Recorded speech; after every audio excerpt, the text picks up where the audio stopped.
It is Tuesday, the 2nd of December, 2025, and it's not going to be my longest video today by any means because I do have a meeting in the next couple of hours and other things to do. But anyway, I've been doing so much research and going down rabbit holes and communicating and reaching out to people in the industry to varying degrees and capacities and skill sets. And it's just been like a whirlwind because we're getting more information on things like solar maximums and um, pole shifts and flipping of things and all of this. And there's people giving me information, which I'm very interested in looking at any information that's given to me, especially if it's regarding the luminaries or electromagnetism or security, defense, all these things. So, but my interpretation of what's going on is different, I would say, than obviously yet again what the mainstream narrative and pseudoscientists are sharing. And so before I get into my news for the day, just because I was talking about this last night and a little bit this morning, and there were multiple accounts given to me, but just an explanation here on Signal. Okay, so let me see how I started here. Okay. I don't know if I can share what I was, anyway, so I'll just explain it. So essentially what I believe is every 11 years, there's a cycle that the sun goes through when it has a weak magnetic force, very weak, and then when it's at its solar maximum, this is when the sun is at its strongest magnetic charge, a bigger field, etc. And so I think that the sun is smaller and closer to us than 93 million miles away, et cetera, et cetera. And first of all, we wouldn't be able to measure anything. Anyways, despite what people say from that distance, based on the algorithms and the theories that have been proposed. So anyways, so every 11 years, again, it goes through these cycles, and where it goes from very, very strong to very, very weak. It was 2024. It was supposed to be 2025. Sometimes it changes, but is when we had our solar maximum. So this is when the sun has been at its greatest strength. And this is where you see more earthquakes. This is where you see more like tidal waves. You see more, actually more when the moon, that's more connected with the moon. But anyways, you'll see more earthquakes, more volcanic eruptions for some reason during these periods, more light shows in the sky, like auroras, that are further, and we've seen that in the last couple of years. And so every single year it goes from its peak and then it goes back down. So it's getting a little bit weaker. But again, it's only been in the last year or two where we've peaked at the solar maximum, and then it goes down. And there's been times throughout history when there's these possible like magnetic discharges that are released, which is accurate. I mean, based on like my interpretation of this cosmos. And again, this can impact, again, this electromagnetic reality within the ether, which is how it travels, it is dispersed, et cetera, et cetera. And so power outages, like I was saying before, like radiation, EMPs, blackouts, et cetera. And some people blame these events that they create, like blackouts or power outages or certain events, and they blame it on natural events when it's actually man-made. I've said this before too, right? Because I was literally the one that was teaching the course, the Standing Rapid Deployment Team courses for the people that respond to natural and man-made events internationally and domestically.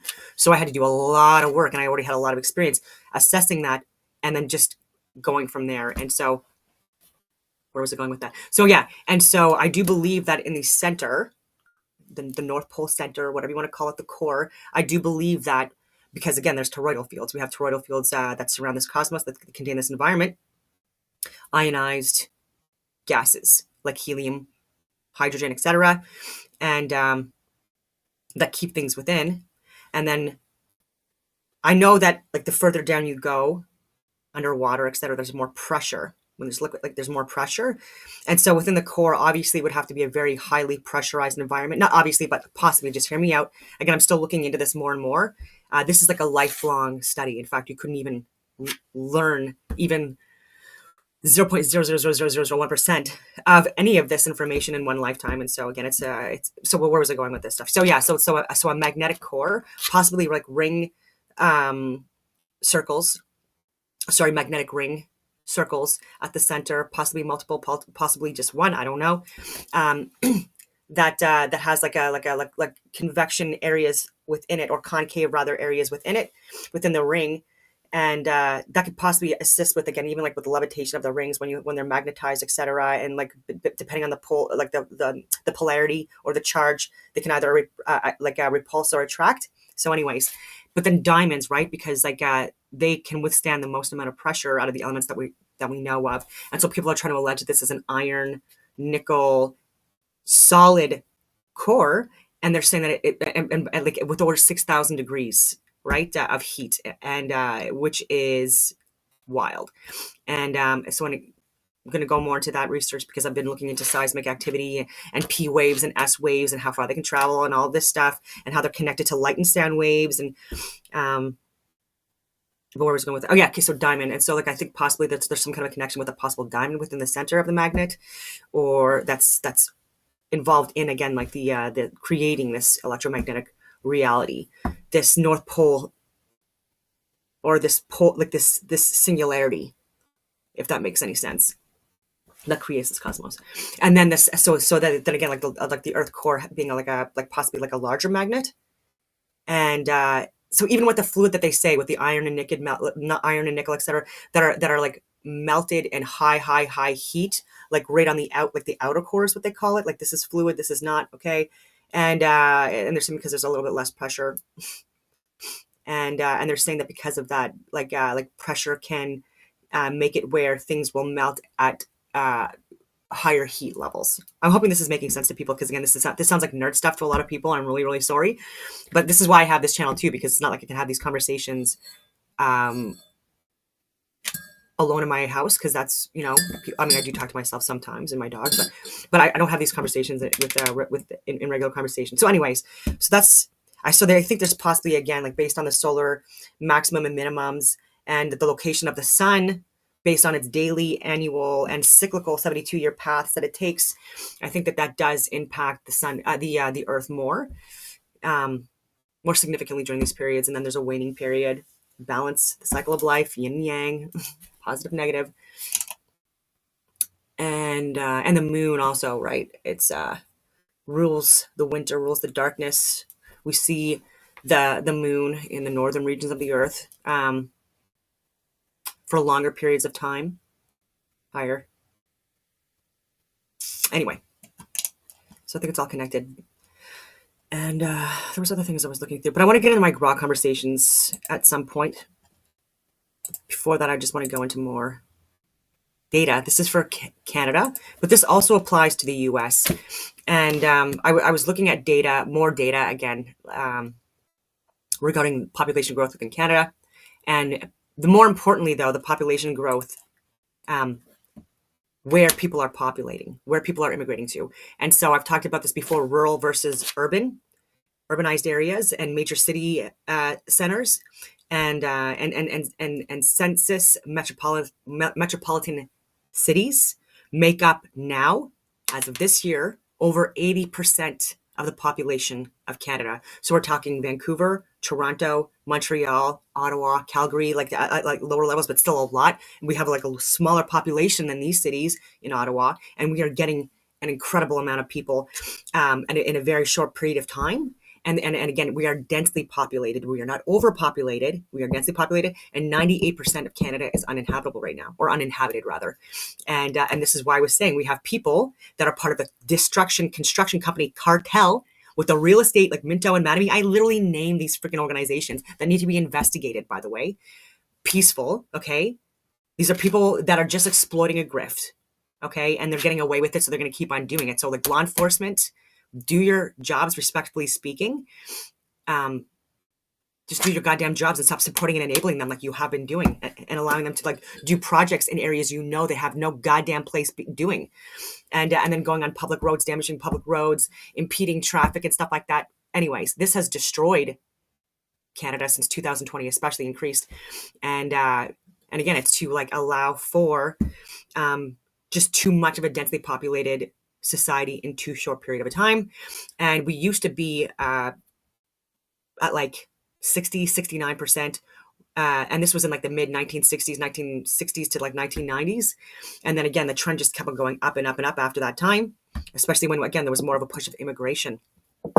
And so, because people that are living in rural areas, they're giving birth in rural areas, in rural hospitals for the most part. And a lot of people should or do remain in those areas if there's work and a proper education system and things like that. Otherwise, the children are forced to leave the rural areas in order to get an education, to get trades. Anyways, all those things.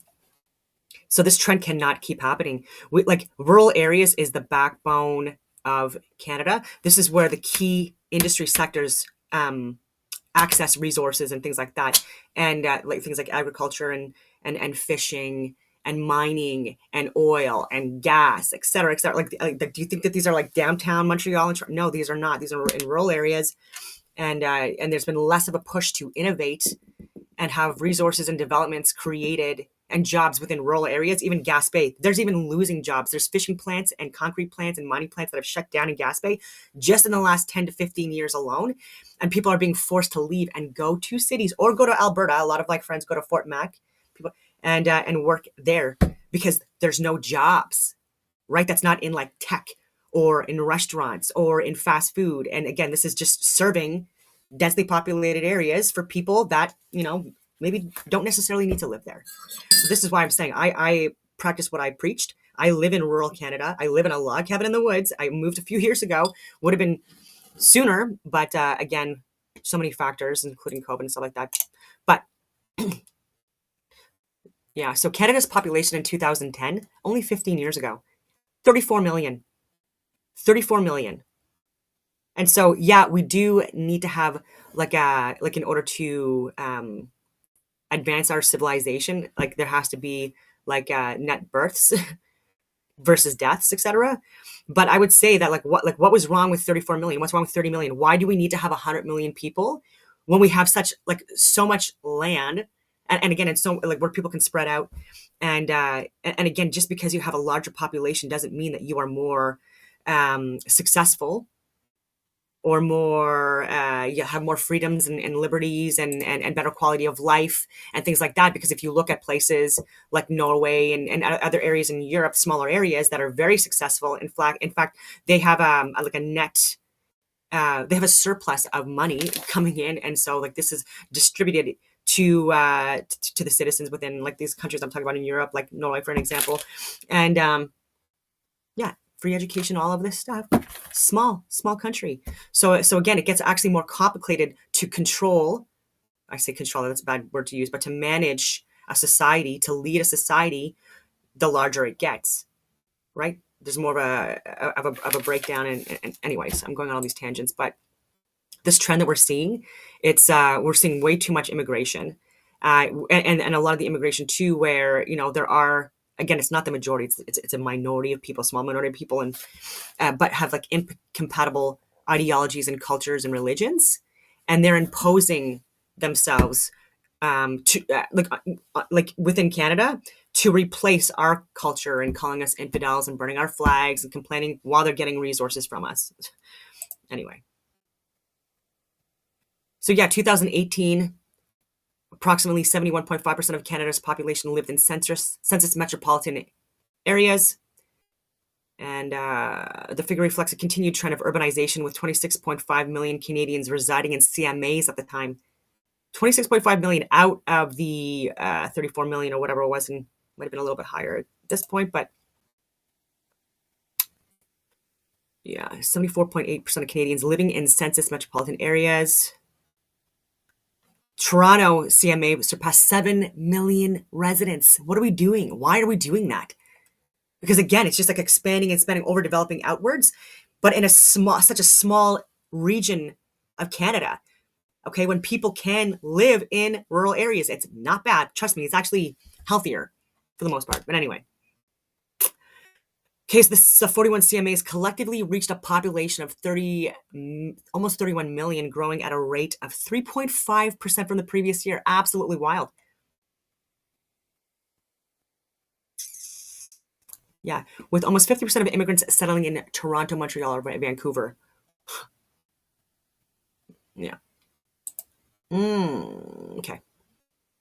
Let's see what it says here. Yeah. So now, like those were stats from last year. Now this year, now it's at 80.16% of residents living in cities and urban in urban centers, amounting to approximately over 32 million people in 2025.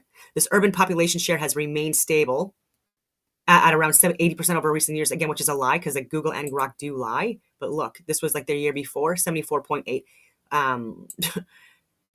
2018, 71.5. And is it showing it here? 69% in 2010. And again, obviously it was like less and less and less people living in urban areas, the earlier settlers of Canada and pioneers and explorers that came and built these fucking cities. All right. So enough with the Indigenous land claims right now, respectfully speaking, because I'm just going to leave it at that. And again, it's not like has nothing to do with racism or anything like that, but it's just about people getting sucked into the grift that CBC and state-funded media and these liberals and NDP clowns, these extreme radical leftists that are hired. Again, the majority of people that vote NDP and liberal are not representative of the people that are their elected officials. I don't know why they're voting for these crazy clowns that are destroying our country, but they are. But anyway, not helping. Where was I going with this? Yeah, and so they're creating division, and they've been planting the seeds of hatred and resentment now for years, for as long as I can remember. Even with like how they talk about white Europeans within the history books and stuff like that, and how they talk about residential school systems and so many other things that we like. I had nothing to do with. My family had nothing to do with, and yeah. And I'm not saying that there weren't awful things that were happening to Indigenous people during these times. Absolutely not. I'm not saying that at all. What I will say, and this is not a justification, is that peoples have been conquered all over the world for ever since the existence of Earth. People have owned slaves, people of all skin colors and religions. People have conquered people. People have raped and pillaged and tortured and ate people and human sacrifices all throughout history. Literally everyone. Okay? And so these are cycles of life. Unfortunately. And I'm going down these rabbit holes, but yeah, I'll just stick to my post now because I go on these rabbit holes. Okay, so this is Jennifer Searson, naturopath. I do like a lot of what she shares. Mine are some small things that she posts I don't necessarily agree with, but again, no one's perfect, and even I'm not perfect with what I share, and I'm sure there's things that people disagree with me on as well, just because I mean, look at my friggin' titles of my videos. Anyway, she's talking about Canada's far left insanity.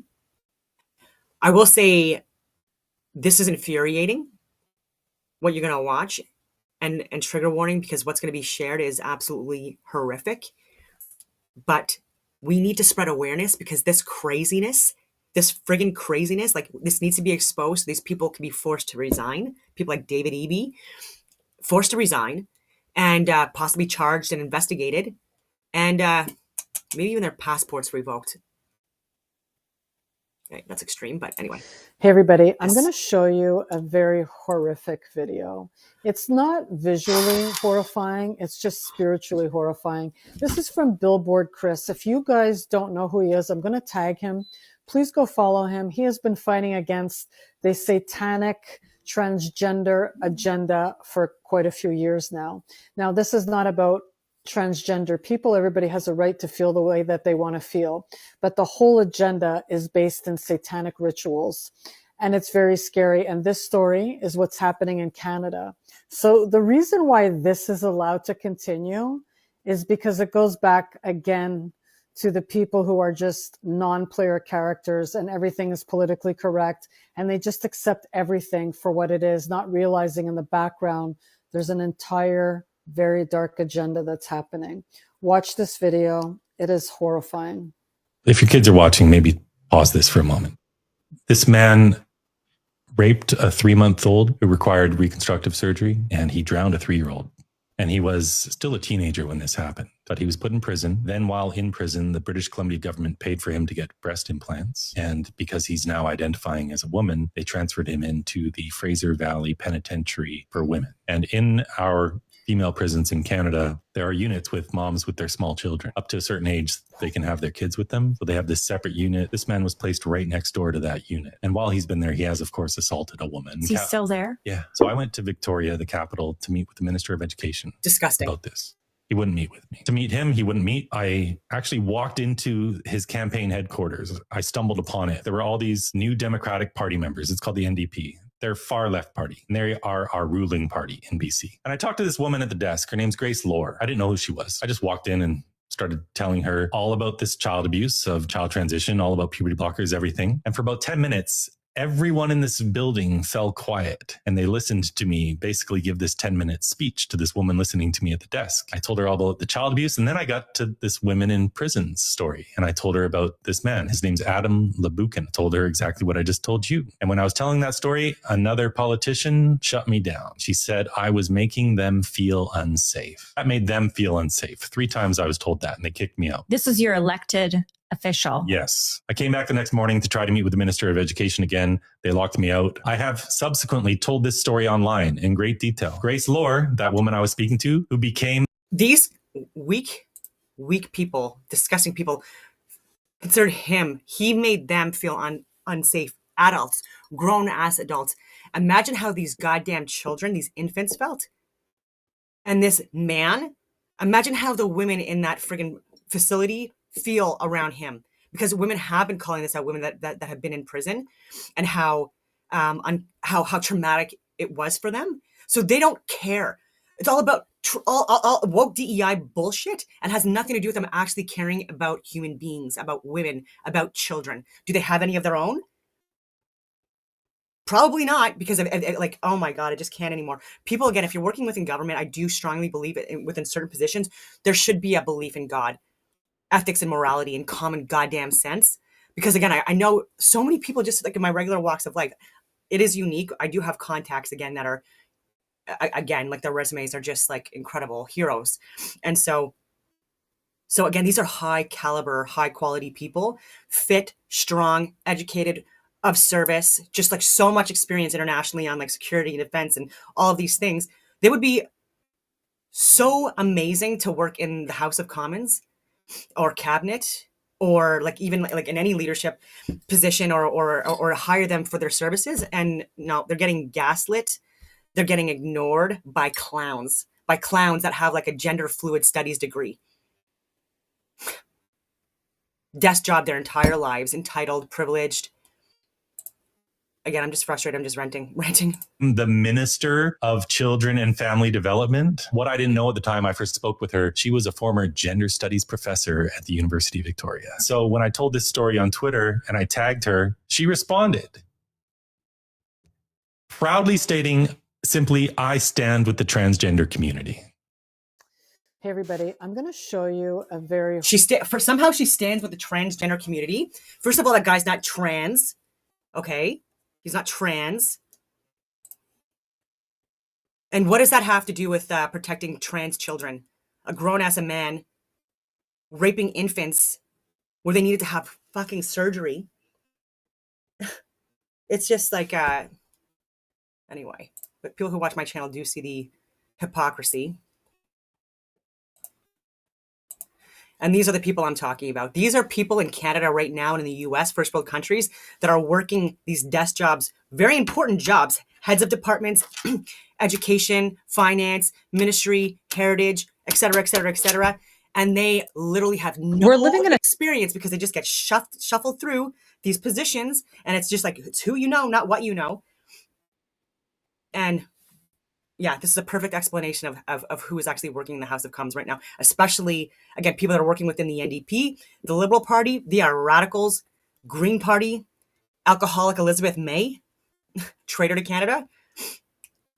Anyway, this is who she's talking about. A time where people break over things that previous generations pushed through without a second thought, right? Discomfort is now trauma, accountability is an attack, and anyone who disagrees becomes the villain in someone's story. And respect and discipline barely exist. Entitlement has become so normalized that basic emotional resilience is no longer common. And that's why everything triggers everybody. That's why people send hateful messages over opinions and advice or truth that challenges them. And I see it every single day. The anger, the the projection, the outrage, and all it does is confirm how emotionally unprepared so many people are for the real world. And this is not strength, it's fragility. Real healing isn't coddling, it's uncomfortable, it's confrontational.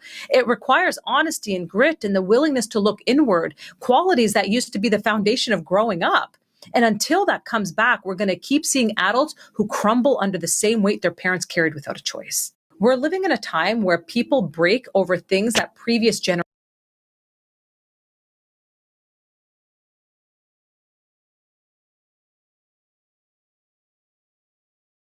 Okay, I was trying to get my mic back on. People watching my channel know, because I've shared the stats, I've shared the studies for years, since day one. So this is, again, it's just getting circulated again, because again, people have not been held accountable yet in the court system, in the court of law, obviously. I'm not talking about anything. Anyway, so if you died within the first 14 days of getting the COVID jab, your death wasn't listed as a jab death. Oh, I forgot to pause it. Pause. Okay, pause.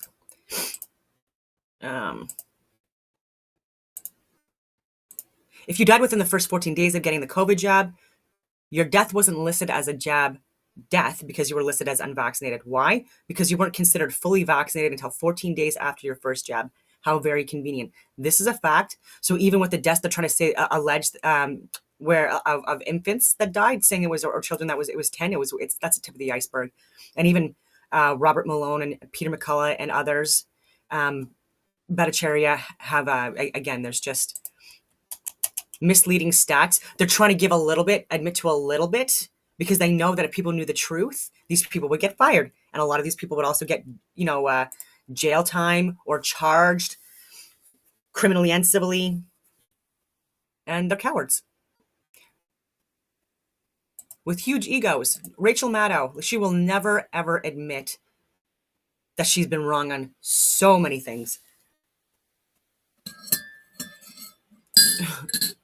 Like almost everything. There's some things that she's gotten right. Okay, but even a broken clock is right twice a day, right? So unless it's a 24-hour clock, in which case it's once a day. All right, I'm looking at, is this the one that I wanted to share? So birth rates. I was looking at birth rates because, like, I mean, the a lot of these issues where we having to have like forced immigration is because we're not able to replace our population with not with Canadian citizens, right? So like more people should be giving birth, more women should be giving birth. And we got to see what the factors or issues are as to why they're not. There's so many different reasons that are being projected in the mainstream media and academia by politicians about, my God, about everything, like the destruction of the family unit, right? They're targeting people that are conservative or traditional in values or that are Christians. And so like these are the fundamental key core requirements for the Canadian civilization and why we've been as successful and as amazing as we had been for many, many years. Yeah. Cost of living. Again, just like the just too urbanized and people feeling like, oh, what's the point in having kids? There's already too many already. Well, no, people are getting ushered into Canada to replace the population because we're not having kids. So again, like the solution would be to have kids, just to be clear. And we're not overpopulated. And I do not believe that we have 8 billion people on the earth because I've, sorry, my dogs are barking. I've calculated the stats for the populations of every friggin' country and like urban versus rural and all of that stuff. And when you add it all up, and I didn't do this myself, I used programs, obviously, like Excel too, with the total sum and stuff like that. And it was less than 2 billion people that were calculated. And so even if you doubled that to count for like more people within rural areas, that's still, when there's more people living in urban areas, just to be clear, then it would still be like under 4 billion. And so I think a lot of these numbers, again, are overinflated because of like psychological operations and propaganda. Again, people that don't want people to procreate. And so like even with abortions and with what they're putting in our water and our food and our air and how, anyway, they're just focused on. Anyway, how can more women get pregnant?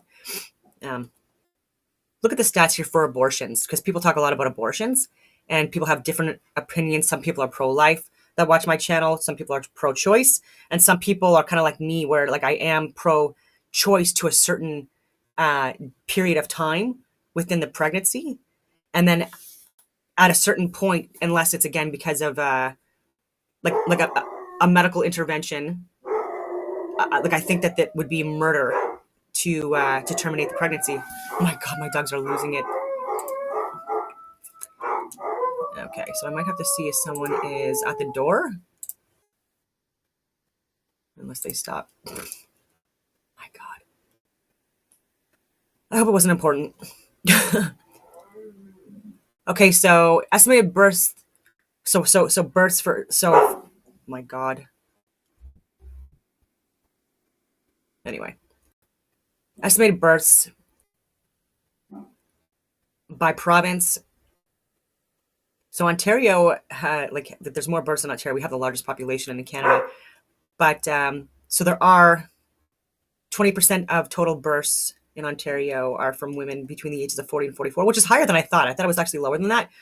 And then BC, Alberta's high, Quebec, it's 23%. You've got the lowest ones coming from New Brunswick, Newfoundland and Labrador, PEI, Yukon, Northwest Territories, Nunavut. Interesting. Okay, so yeah, I want to compare from 2020 to 2024 for over 40 to 44 live births. Okay, so it looks like there were more total births in 2024 than there were in 2020, about 62,000. Again, it was a higher population.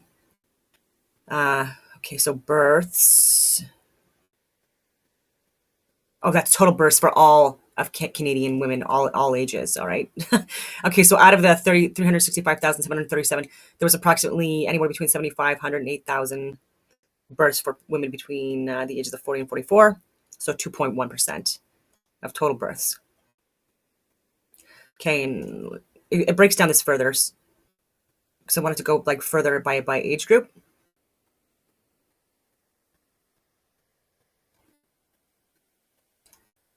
Okay, U.S. births. I wanted to look at U.S. births too with women over 40. In 2023, there was 45,723. Again, U.S. has approximately 10%. 10 times the population that Canada has. Let's see. So get into when I go on Grok and Gemini, like I have to go down so much just to like get to like the meat. So I'm sorry for that, but I like to start just in case there's any important information that got me to where I got my conclusions. So I was asking U.S. birth rates, 20 to 29. So those age groups from 1990, 2000, 2022, and 2024. Okay, so the birth rate for women 20 to 24 in 1990, 116.5, and that is per 100,000, I believe, if this is a scientific study. Birth rate for 25 to 29, 117.5 for every 1,000 person rather. So total births to 20 to 29, approximately 1.3 million, and that went down by about 250,000 in 2024. 34 years later. So the birth rates went from 116.5 per 1,000 in 1990. And then even in 2000, actually, like we're even going with these numbers because they're still pretty high. Either 2000, 109.7 for every 1,000. Slight decline. Yeah, so 2022, that was a slight drop. It went down 7%. Wow. Yeah. Huh. And then keeps on going down. So the birth rate for 20 to 24-year-olds, that is also because like obviously more women are getting like post-secondary education, they're going out into the workforce, etc. So they're having babies at later ages, which is why during this trend too, there's a lower birth rate on average per 1,000 of women between the ages of 20 to 29 now, but there's a higher birth rate in women over the ages of 35. Yeah. Don't wait too long, ladies. yeah, so overall decline rates for 20 to 24 fell 52% from 1990 to 2024. And for the 25 to 29 fell 24%. Okay, so then I asked about the US population. In 1990, the US population 249 million. Wow. You guys have went up almost 100 million in 34 years. Jesus. And those would also be in major city areas, mostly. 100 million in 34 years. Crazy. Anyways. Okay, so growth slowed from 1.2% annually in the 1990s to 0.5% in 2024, driven by declining births. Yeah. So then I asked about teenage abortion. So I'm like, has there been an increase in teenage abortions during these years, 20s, 30s, 40s? So abortion rates typically measured as abortions per 1,000 women in the age group have declined overall in both countries since 1990s. So abortion rates in Canada and the US are actually lower now than they were in 1990s. And that was actually like very surprising to me. And, but again, with more education and less teen births, but I'm going to go into here. So, data is preliminary or estimated. So again, this is only one source. I'm going to look more into this. So below summarizes rates for teenagers 15 and 19, 20s, 30s, and 40s were available.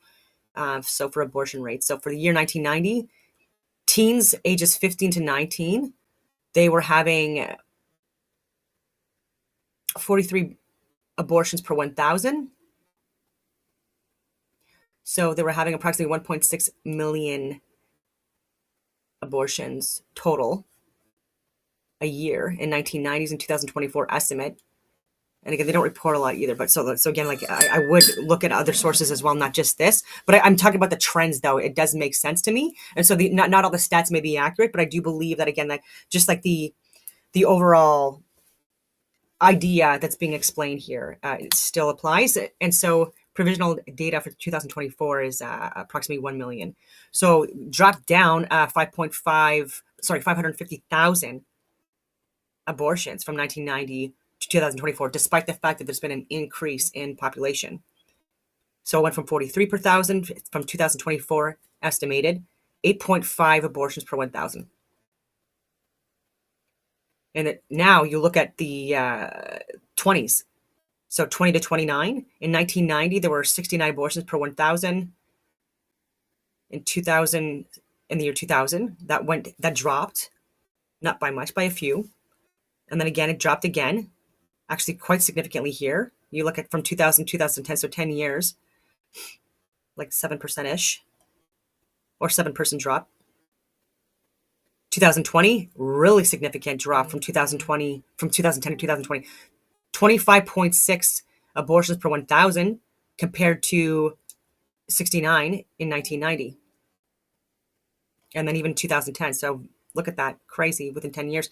And then it still looks like, at least for 2024, 24.5 per 1,000.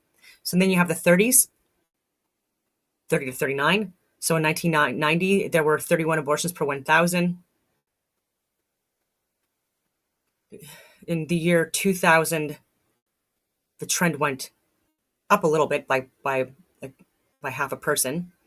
You don't know how that works, but anyway, I obviously know how that works. I'm just joking. Okay, and yes, it's still relatively similar. So like, okay, so 30 to 39. So in 2010, it went down. Oh, so they're still having less abortions per 1,000 person. But again, they're having less abortions per.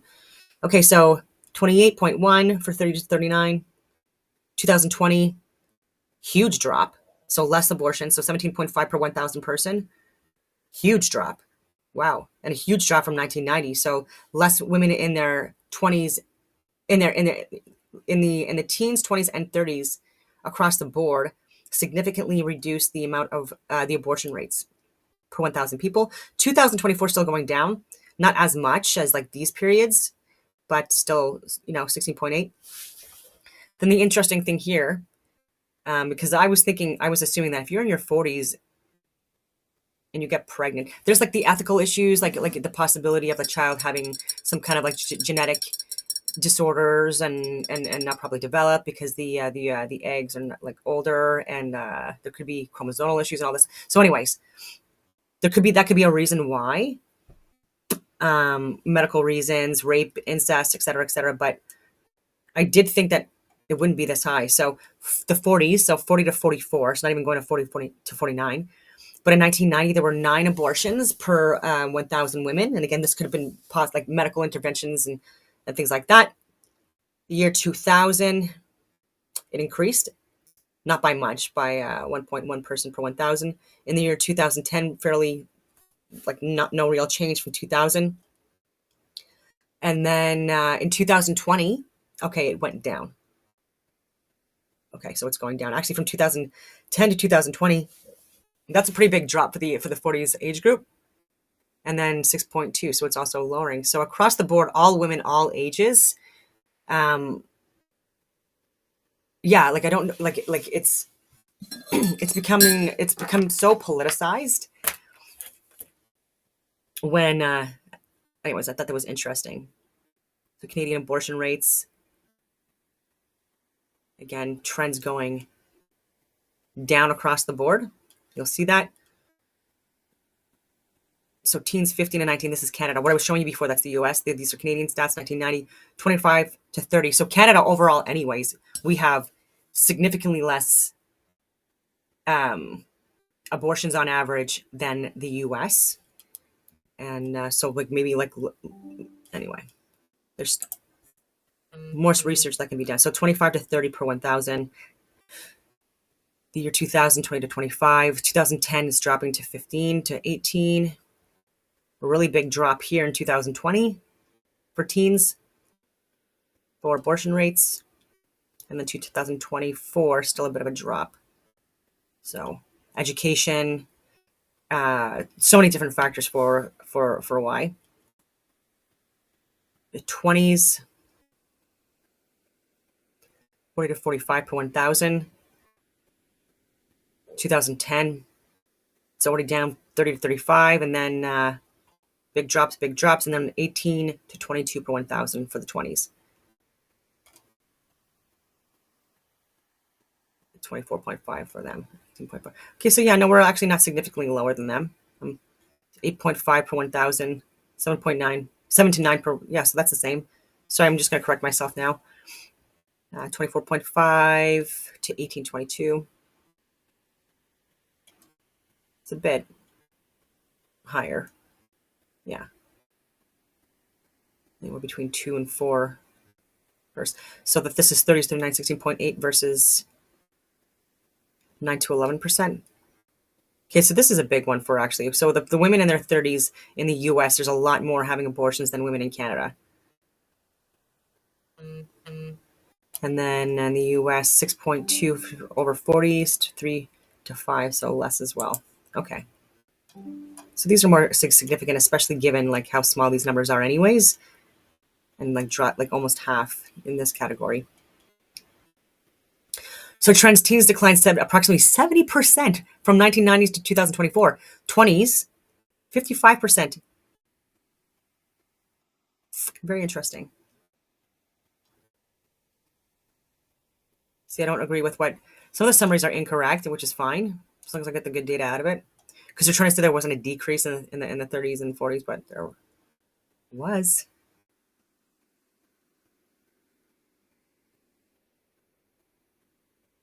Yeah. Yeah.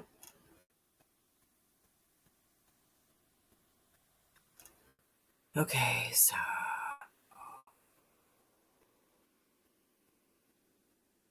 teens make up in 1990 15.9% of total abortions. 20-year-olds made up 52.4%. So over half of abortions in 1990 were from women in their 20s. Women in their 30s made up 27.9%, and women in their 40s made up 3.8%. By 2010, no, we'll go to 2020. By 2020, teens went from 15.9% of the total abortions that are had annually to 4.2. That is a huge, like already said, 20s, 42.8%. So less than half but still, like, not too far off of women in their 20s. Very close, though, to women in their 30s. So now women in their 20s and 30s, yeah, they make up the, like, over 80, 82.8,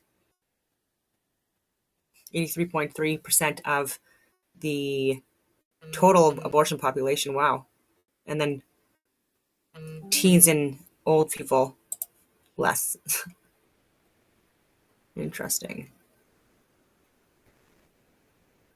Oh, no. Okay. So, no, I'm just going to correct myself. 1990s, 40-year-olds made up 3.8% of the abortions for total population. Okay. That is a big increase. Okay. So 2024, 40s make up 12.7%. Yeah. So there was a huge increase. Yeah. By 2010 to 2020. Okay. Okay. Yeah. All right. I'll give it. This is another important thing I wanted to talk about. And then I'm going to get into a post that I shared on social media, because there were some journalists, some Democratic journalists, leftist lunatics that get so much attention internationally, and talking about civil rights and how it was all like the Democrats that fought for the rights of women and children and people of color, et cetera, and we got to, like, learn our place and know our history, and Republicans and conservatives have been the real racists, blah blah blah blah blah blah blah blah blah. Anyways. So actually, maybe what I'll do is I'm going to stop sharing, because I'm going to back up what I posted with these numbers. And so actually, I'll just got to go on my Facebook first. I don't know why I didn't think to just, like, pull it up and just have it ready. Fail. All right. So it was a question and answer period I was having with Grok and Gemini. And so, question answer. So my question was, did the Confederates / ex-Confederate states want black men to vote after the Civil War? The answer, no. Once Reconstruction ended in 1877, former Confederates who became the Democratic Party in the South, okay, so Confederates were the are now present-day Democrats in the South, they were determined to strip black men of the vote and restore white supremacy, okay? And I'm going to further unpack that. And the people that wrote and assisted with the creation of the Constitution and Declaration of Independence were largely Republican. Anyway. And so, yeah, after 1876, they're like, oh, we've already used these people enough. And so now we don't want to give them rights. We just wanted to, like, make them think that we like them and that we're equal and blah, blah, blah, blah, blah. So we could use them. And then once we got what we wanted, well, even though they lost, but anyways, then screw them, right? Because why? Because will they vote for us? When you see in the North, there's, like, movements going on, and, like, there's a lot of black men, by the way, not women, because women were still not allowed to vote in 1870 when black men in the U.S. were given the right to vote. And in Canada, it's never really been an issue since the adoption of Canada, as we see it today. Collectively, like, there's been, like, no slavery or voting issues for for people of color. Again, women too, like very early on, were given the right to vote. But again, this was in, like, the 1900s, and still, like, after black men. And again, this is not. I'm just giving you facts. Like, it is what it is, and I'll prove it here too. But so, did the Loyalists, Republicans in the North, want black men to vote and fight for it? Did they fight for it? Yes. The Republican Party, the party of Lincoln, wrote and passed the 15th Amendment in 1870, specifically to give black men the vote nationwide, and enforced it with federal troops during Reconstruction. 1870, women were given the right to vote in the U.S. Anyone? 1920. 1920. Yes, that includes white women, all women, all women. So I want that to be clear that over 50 years before women were given the right to vote, black men were given the right to vote. And it's fine. It's totally okay. These are just facts. This is just history. And but a lot of people don't know that. Okay, so was Jim Crow enacted to suppress black voters? From Grok or Gemini, whoever got this from? Yes. This was the main purpose. Jim Crow laws, poll taxes, literacy tests, grandfather clauses, white primaries, violence, etc., were deliberately designed to disenfranchise Black voters while allowing most whites to vote. Do you think they were giving them the polling station locations, or like who to vote for, or like advertising in these communities? No, they did. They knew that a lot more people of color were going to be voting more Republican, and Democrats wanted their slaves. They wanted people not to have equal rights and opportunities as them. And so, again, know your history. Okay, so when was Jim Crow enacted? Between 1890 and 1908. The wave of new state constitutions and laws across the South. Mississippi, 1890, South Carolina, 1895, Louisiana, 1898, Alabama, 1901, Virginia, 1902, Georgia, 1908, etc.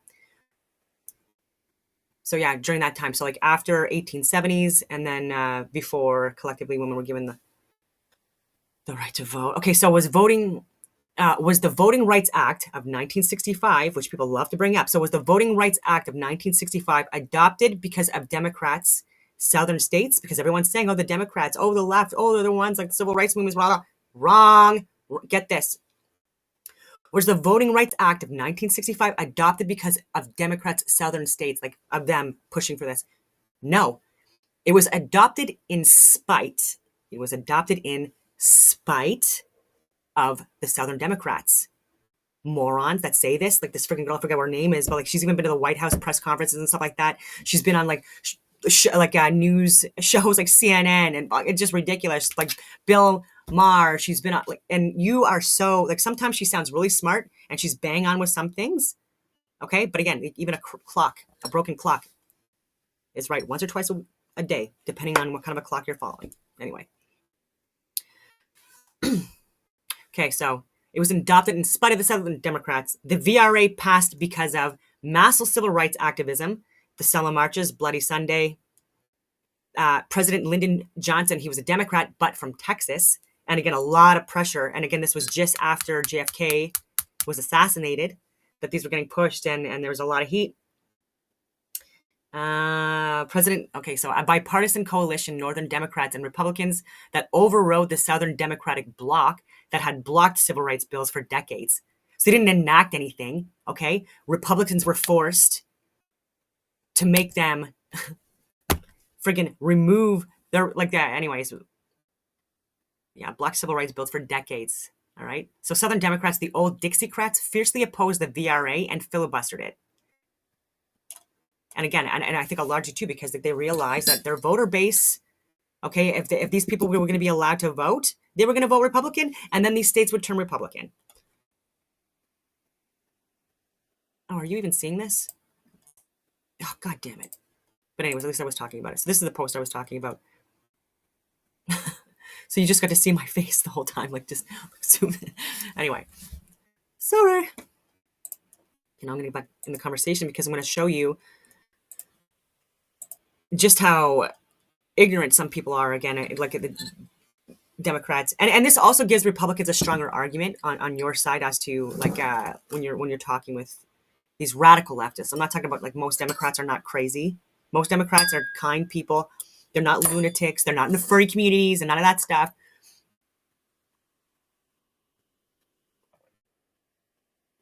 Okay, let's stop talking about abortions. Okay, so in the United States, okay, so who gave Black people and women the right to vote in the USA versus Canada? What years? United States, Black men. 15th Amendment was created in 1870. And who granted it? Key actors, Republican-controlled Congress after the Civil War, ratified by the states. So group, all women, including Black women. Amendment law, 19th Amendment, 1920. Suffrage movement, Susan B. Anthony, Elizabeth Cady Stanton, etc., plus bipartisan Congress ratified by states. So thank you, Republican men, for allowing women the right to vote.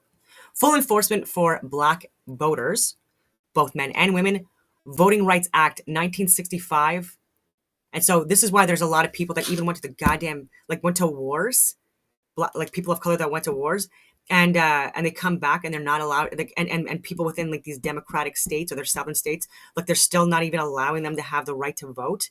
When again, a large percentage of northern states, Republican states, huge voter turnout for Black men, and I'm going to prove it. But so it's absolutely appalling that it took again like Republicans to like shut down all the blocks of from these southern states because they again didn't consider them equal. racists. And again, they also wanted the vote to stay Democrat. Okay, so like Black women technically got the right to vote in 1920, but in practice, many Southern states blocked them with poll taxes, literacy tests, and violence until the Voting Rights Act of 1965. Okay, so for Canada, white and some Indigenous federal election law change, 1918. And it's Conservative Prime Minister Robert Borden's government. Oh, look at that. And again, even in Canada, the right to vote for women was a conservative man. Think about it, people. So limited to women over 21 related to soldiers or serving in the military, full federal vote for all women in 1919. Okay, so full federal vote in 1919, restrictions and limitations before that. All women, including Asian Canadian women, universal federal suffrage, 1919. Same Borden government, extended it fully. But they hate immigrants, right? Okay, and they're racist, and they're misogynist, and they're sexist. Like, give me a break. Every time I hear people say that to me, I'm just like, oh my God, I just don't, I would rather be alone and read a book. Thank you. Indigenous women on reserve without losing status, which is incredible. So this was Bill C-31 in Charter Challenges, 1960. So federal vote while keeping Indian status. Amazing. This was under a liberal government, John Diefenbaker. He removed the last formal barriers. Still, credit to him. We have a Diefenbaker bunker. I've been there. Okay, so Black Canadians never formally barred after Confederation. So 1867 onward. So Black men voted in most provinces from the beginning. No nationwide disenfranchisement like the U.S. South. Yeah, we weren't slave owners or any of that garbage that people are trying to like put on Canadians too, just because because we look similar to Americans, which is fine. But a lot of people like fled to Canada, and we were assisting with the Underground Railway in order to help get people out of the goddamn South who were getting mistreated. Quick comparison. So like around the same years, and they were talking to each other too, right? And so the 15th and 19th Amendments for voting rights.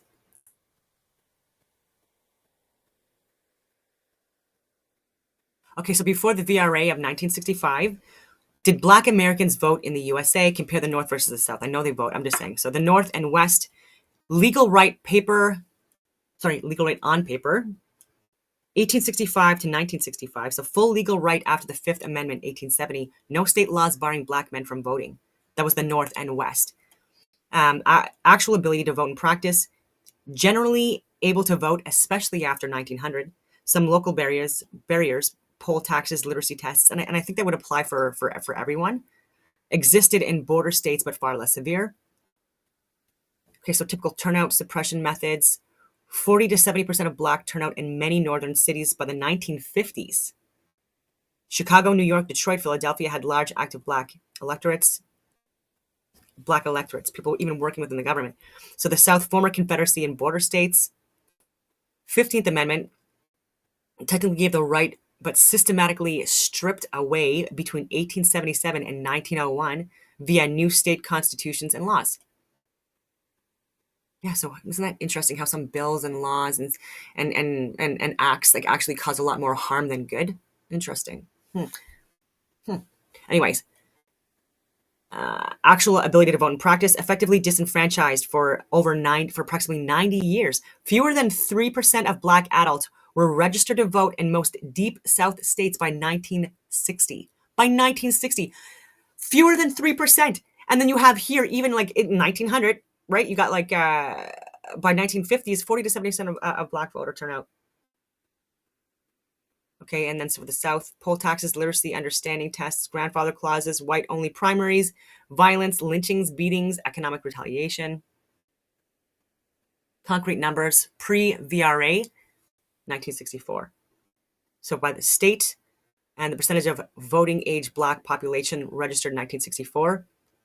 You've got Mississippi, Alabama, you got Mississippi at 6.7%. Alabama, 19.3%. This is so low. And our voter turnout now is really bad. You've got, and then you've got here New York, Illinois, Chicago. You got 85 to 95%. of black population registered voters. And then Illinois, Chicago, 80 to 85%. That's freaking huge. Look at the comparisons between, yeah. Okay, so north, in the North, Black Americans could and did vote in large numbers, especially in urban areas. In the South, Black Americans were legally and violently prevented from voting for nearly a century after the 15th Amendment. Okay, so yeah. So within 5 years, Black registration in the South jumped from 30% to over 60%. Then I asked for numbers by VRI, by state, not by region. Can you tell me which were Democrat versus Republican in 1870, 1900, 1930, 1950, 1960? This is important. Okay, so 1870, post-Reconstruction, Republicans strong in the North. So Alabama, Arkansas, California, Republican. You got Connecticut, Delaware being Democrat, but Florida, Georgia, Illinois, Indiana, Iowa, Kansas, Kentucky. Sorry, Kansas, Republican, Kentucky, Democrat. So like mostly Republican. Anyway, it was just too much, so I asked for less information. Just 1 second here. Because I'm like, oh my God, I'm not reading all that. Look at this. Okay, so then I just provide the top 5 states by political party with percentage of black men allowed to vote, highest and lowest states for these dates. So based on historical data from the US Census, Southern voter registration reports, and state election records, below is a state-by-state breakdown for black men voter registration as percentage of eligible voting age black men allowed to vote is interpreted as registered voters, as legal rights, 15th Amendment, 1870, were undermined by Jim Crow laws in the South. Okay, so in 1870, post-Reconstruction, high registration overall. So the highest 5, okay, highest registration overall, Republican-controlled states. Reconstruction era allowed high registration. GOP dominated North-South temporarily. Oh, that's interesting. Oh, that's South. Oh, so South Carolina Republican, 95% voter. Mississippi, 90%. Florida, 85%. Louisiana, 80%. Georgia, 75%. Post 1870, or around that period. These were all Republican. Huge voter turnout.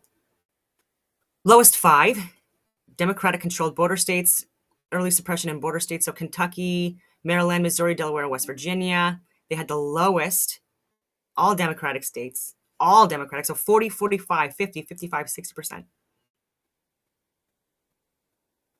1900, Jim Crow peak, low registration in South. So that you got the highest 5 for voter turnout, right? It's Republican-controlled northern states, full rights, high registration.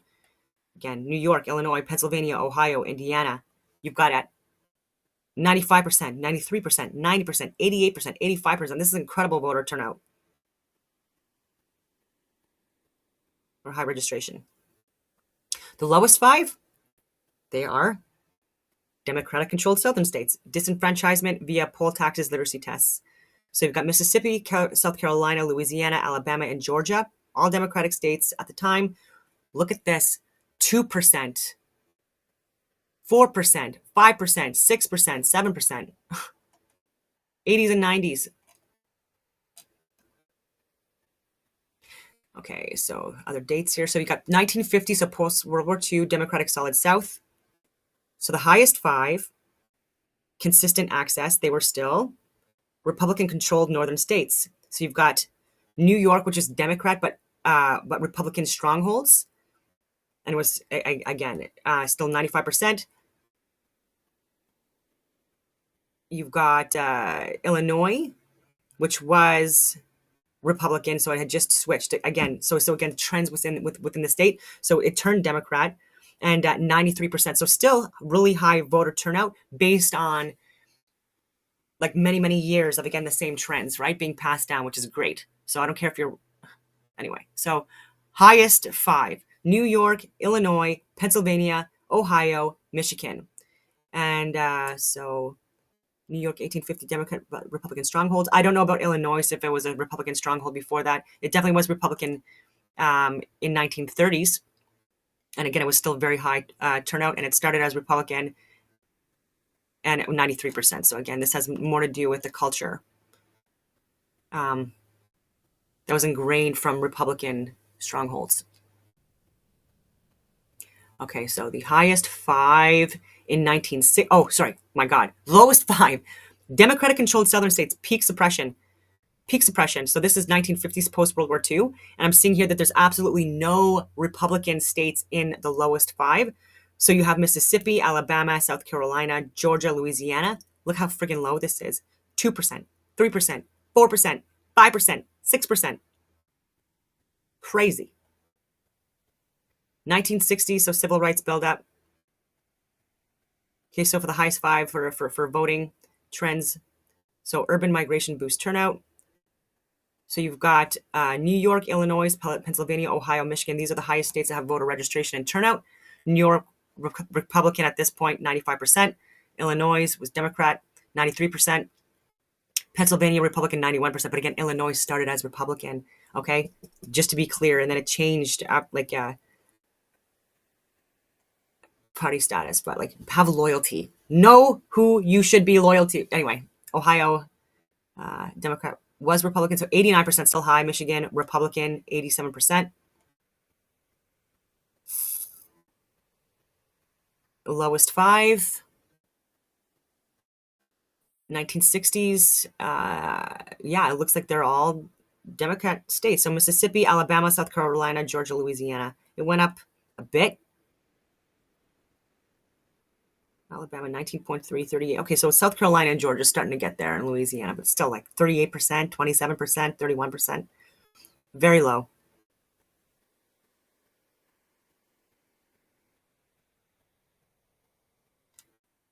Okay, I don't know why it's going back on abortion rates. Okay, so then I want to do present day black male voter rates in top 5 states, lowest 5 states, and which party the state is. Okay, so top 5 states with highest black male voter turnout now. You've got 1, 2, 3, 4 of the states are now Democratic. And one of them is Republican, New Hampshire, which again, it's not even a large population. But so you've got Minnesota, Wisconsin, Michigan, New Hampshire, Colorado. Black male turnout for the top 5 states.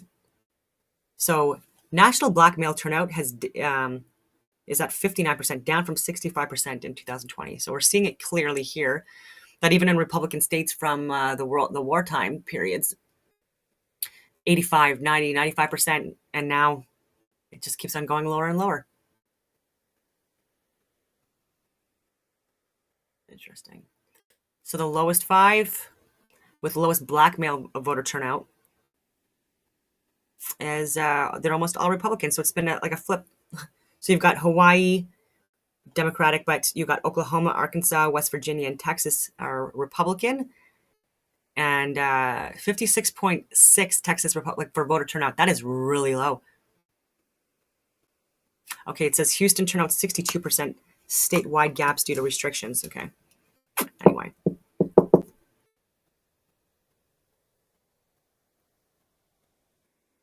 Yeah, some natural context. Black male turnout was 59.6% in 2024 versus 70.5% for white men, down from 65% in 2020.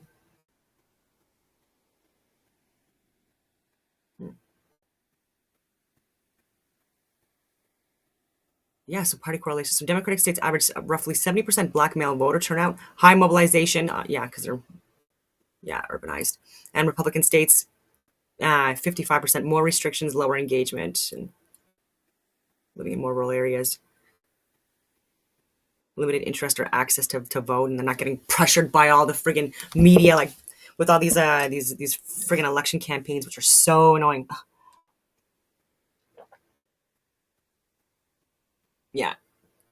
So I can go on. Jim Crow, what it did to the states, Democratic versus Republican states, but maybe that will be it for today.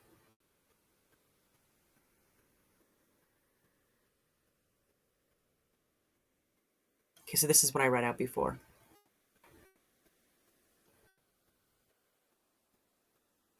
Okay, Quick party switch reminders, 1860s, 1930s, Republicans, Party of Lincoln, civil rights, black voters in the North, Democrats, Party of the Solid South and Jim Crow, the Dixiecrats.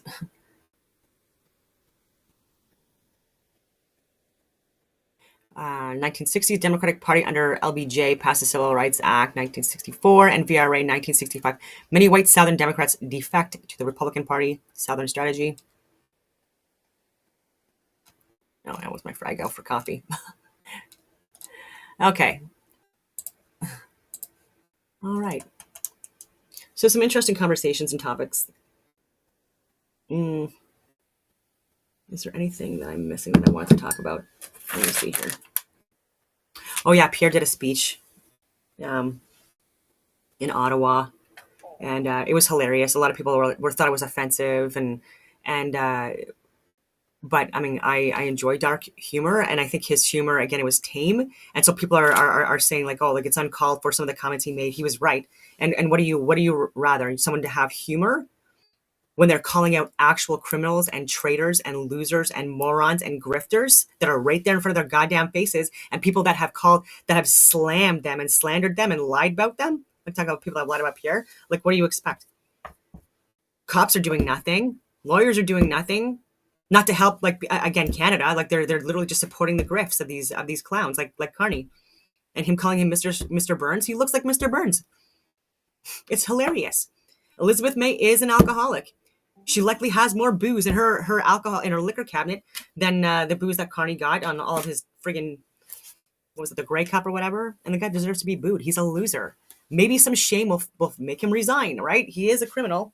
It's the least we can do for our country. A little bit of humor. And so, yeah, I saw nothing wrong with it. David Eby is an idiot. BC Premier, NDP, extreme left radical. Like, listen to speeches and conversations he's had for years now. He's just destroying the once great province. And of course, CBC spun everything that Pierre said, and again, made it seem dramatic again because they're privileged, entitled morons, and they know that he wants to defund them. Bill C9, censorship bill in Canada. I tagged the Pope on this. Like, actually, maybe I have it here. But anyways, and I was asking what he thinks about the fact that people like, was it Mark Mills? I've been calling him to be friggin' arrested, charged, investigated, forced to resign for years now, and wants to push Bill C9, censorship bills, but he wants to classify some parts of the Bible as hate speech, and he wants to make it specifically where it is criminal hate speech.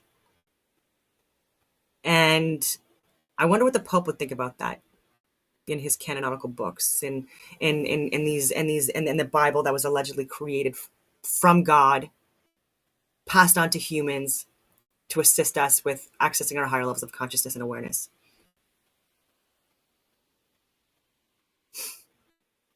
And there have been no people within cabinet, because they were called out on this as well. They have gone to mosques. They have gone to synagogues. They've talked to people about things that have happened. And again, it's nowhere near the levels of graffiti and attacks or people targeting mosques and synagogues. It's really just not happening. And the last person that did it in Canada, it was a guy that was an actual Jewish person and a radical leftist in Ottawa. And get this, a lawyer giving legal advice and working with Ottawa government. Not even making this up. When I say it's a two-tiered justice system, because people at the top and people part of the justice and legal system, and even the Supreme Court, 6 out of 9 Supreme Court justices were appointed by Justin Trudeau. Look at the state of Canada right now, and things where there's huge punishments and restrictions and measures enacted. And then when it's other groups or demographics, it's like literally, you can literally rape and murder and get away with it because it might impact your immigration status. What? I'm sorry, but the rape and murder is what impacted your immigration status, buddy, right? You doing that impacted it. So get the fuck out. Respectfully speaking, sorry for swearing, unnecessary. Or go to jail for life. I got frustrated, so anyway. There was a woman that was caught at a pool, like a play area in a pool, like a confined area, closed off area, and kids swimming, and there's like slides and stuff like that. And there was a parent that was recording because there was a woman completely covered with just her eyes showing, and it was black. She was wearing black again, so black being the color of death, like I was saying before. And actually, no, I have a post on that as well. Again, it's not going to be pretty. Like, people really don't like when I post this stuff. Did I post it? No, I didn't.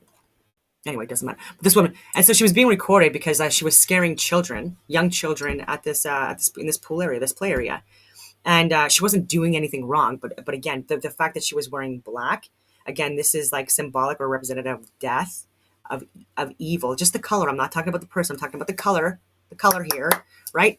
And just how like just the connections to that stuff, right? So like sometimes like children, especially, they like they see black as kind of like a already a color that elicits an emotional response in them, like fear inducing to varying degrees. When you cover up the face, okay, and can barely see eyes, children, we are required to assess behaviors, just or threat, or assess if there's like threats versus non-threats in society, whether it be with other species, with other humans, with the environment, etc.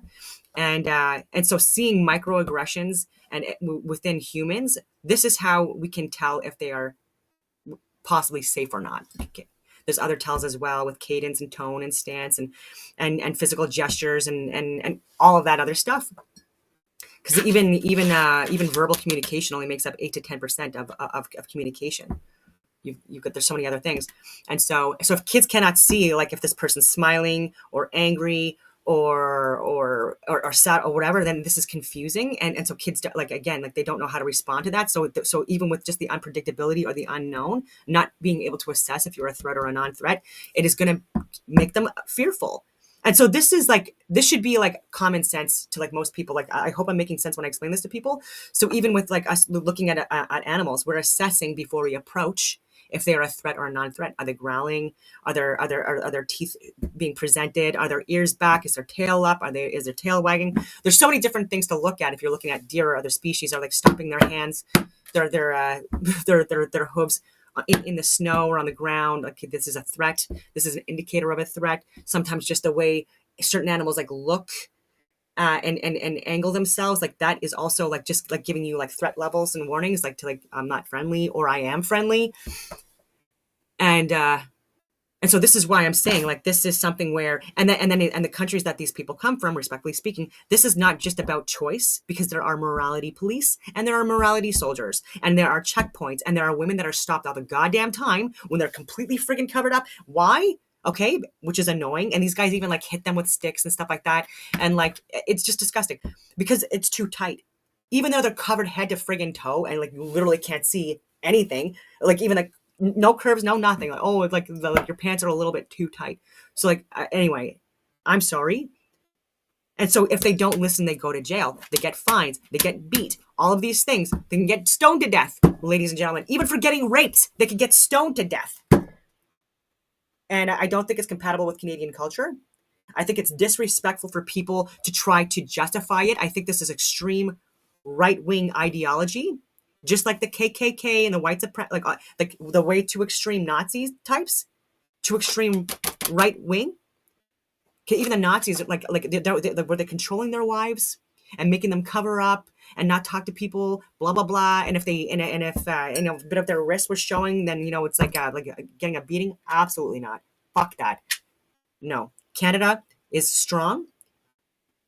It used to be stronger. It's weakening a lot at accelerated rates. But just the liberties and the freedoms and the equalities that women have here and have had for many years, like, it's just unparalleled throughout the world, throughout history in the US and Canada. And again, I don't want to lose that. And I've been to other countries, right? So when I have these armchair quarterback women who are morbidly obese with blue hair and friggin' septum rings that have literally done nothing in their lives except for like be at a desk and like looked at left-wing media. They're trying to tell me about the Middle East. They're trying to tell me about other cultures and civilizations and religions and how and societal evolution based on that. It's just ridiculous to me. but we have to listen to them, and they think they know what's best, right? You've got the Neely Kaplan Murs, okay, heads of departments, part of the education system, all that stuff, a doctor, and she is unhinged and uneducated, and she literally has so much access to fuck with our lives.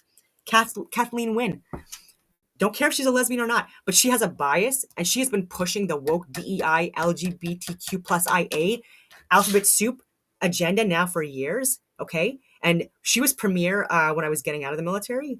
And I was literally, even at that point, repulsed by her policies and her platforms and what she pushed. And I took pictures with all my other certificates and stuff like that and other people. And I got a certificate from her too. And it's not up on my wall or anything like that. And I refuse to have a photo with that goddamn woman's name literally have anything to do with my service, because I was not working for her. That's for damn sure. Nor did I respect her. And she's the one, even in the last couple of years, that are going to Christian schools. Kathleen Wynne, this goddamn loser, okay, that clearly wants to groom children, because she's like pushing for pride flags, etc., in Catholic schools in Ottawa and surrounding areas, and so much other stuff, right? These are Catholic schools, Christian schools, where you where even having photos of Jesus Christ is seen as controversial now, or having the goddamn crosses, even the Canadian flag for that matter, and you're gonna put pride flags up. Why?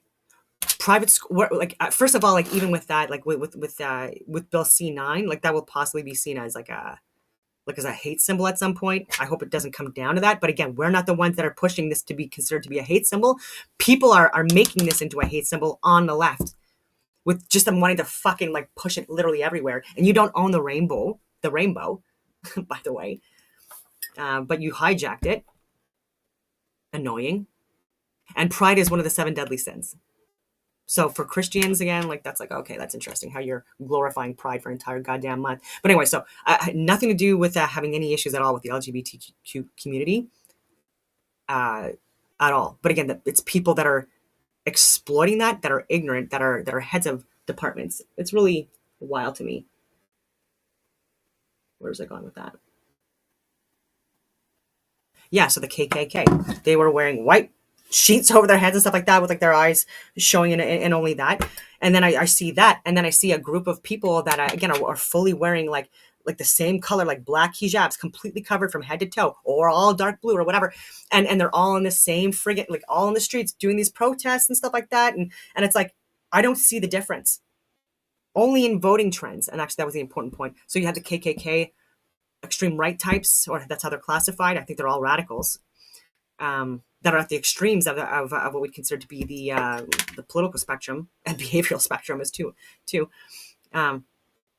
Vote Republican, and immigrants largely vote for Democrats or liberals.